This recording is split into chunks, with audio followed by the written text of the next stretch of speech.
ఆచార్యదేవా, ఏమంటివి జాతి నెపమున సూత సూతల కింద నిల్వ అర్హత లేదందువా. ఎంత మాట, ఎంత మాట. ఇది క్షాత్ర పరీక్షయే కానీ క్షత్రియ పరీక్ష కాదే. కాదు, కాకూడదు.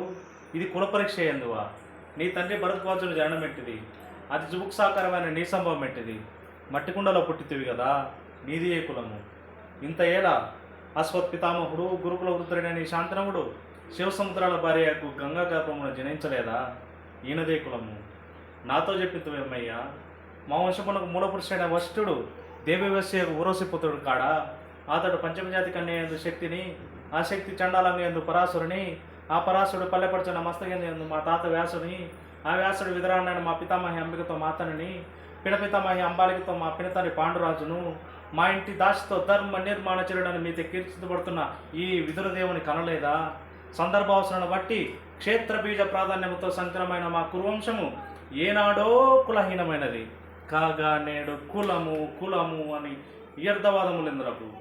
నాయనా సుయోధన, ఏరులా పారులా బ్రహ్మర్షుల జననములు మనం విచారించదగినవి కావు. నీవన్నట్లుగా ఇది ముమ్మాటికి క్షాత్ర పరీక్షయే.